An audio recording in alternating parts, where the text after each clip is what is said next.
ക്ഷേത്രത്തിന്റെ പടികൾ കയറുമ്പോൾ മുതൽ നമ്മുടെ മനസ്സിൽ ഒരു തണുപ്പ് അനുഭവപ്പെടാറില്ലേ? അത് ക്ഷേത്രാന്തരീക്ഷത്തിൽ നിറഞ്ഞു നിൽക്കുന്ന സവിശേഷമായ ഒരു ഊർജ്ജമാണ്. ശബ്ദമുഖരിതമായ പുറംലോകത്തുനിന്ന് നമ്മെ ശാന്തതയുടെ ഒരു തുരുത്തിലേക്ക് കൊണ്ടുപോകുന്ന ഒരിടമാണത്. തലമുറകളായി ഭക്തർ സമർപ്പിച്ച പ്രാർത്ഥനകളുടെയും വിശ്വാസത്തിന്റെയും പ്രതിധ്വനികൾ ആ ചുമരുകളിൽ തങ്ങിനിൽക്കുന്നു. മണിനാദത്തിന്റെ അലകളും മന്ത്രധ്വനികളും നമ്മുടെ ഉള്ളിലെ അസ്വസ്ഥതകളെ അലിയിച്ചുകളയുന്നു. കർപ്പൂരത്തിന്റെയും ചന്ദനത്തിരിയുടെയും സുഗന്ധം മനസ്സിന് കുളിർമയേകുന്നു. ചുറ്റുമുള്ള ബഹളങ്ങളെല്ലാം മറന്ന് നമ്മൾ നമ്മളിലേക്ക് തന്നെ തിരിഞ്ഞുനോക്കാൻ സഹായിക്കുന്ന ഒരു പുണ്യയിടമാണിത്. ഇവിടെയെത്തുമ്പോൾ മനസ്സിന് ലഭിക്കുന്ന സമാധാനവും ഉന്മേഷവുമാണ് ക്ഷേത്രത്തിലെ ഏറ്റവും വലിയ ഊർജ്ജം. പ്രാർത്ഥനയിൽ നിന്ന് ഉണരുന്ന ആത്മീയ ഊർജ്ജം. പ്രാർത്ഥന എന്നത് നമ്മുടെ ആത്മാവുമായുള്ള ഒരു സ്നേഹസംഭാഷണമാണ്.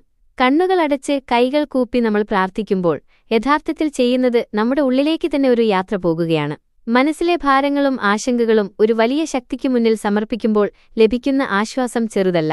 എല്ലാം ശരിയാകും എന്ന് ആരോ നമ്മോട് പറയുന്നതുപോലെ ഒരു ധൈര്യം ഉള്ളിൽ വന്നു നിറയും. പ്രാർത്ഥന നമ്മുടെ ചിന്തകളെ ശുദ്ധീകരിക്കുകയും ചിതറിയ മനസ്സിനെ ഒരുമിപ്പിക്കുകയും ചെയ്യുന്നു. പ്രതീക്ഷയുടെ ഒരു പുതിയ തിരുനാളം ഉള്ളിൽ തെളിയുന്നു. ഈ ആത്മവിശ്വാസമാണ് ഏത് പ്രതിസന്ധിയെയും നേരിടാനുള്ള കരുത്ത് പകരുന്നത്. അങ്ങനെ പ്രാർത്ഥനയിലൂടെ നാം ഉണർത്തിയെടുക്കുന്നത് പുറത്തുനിന്നുള്ള ഒരു ശക്തിയെയല്ല, നമ്മുടെ ഉള്ളിൽ തന്നെ ഉറങ്ങിക്കിടക്കുന്ന ആത്മീയമായ ഊർജ്ജത്തെയാണ്.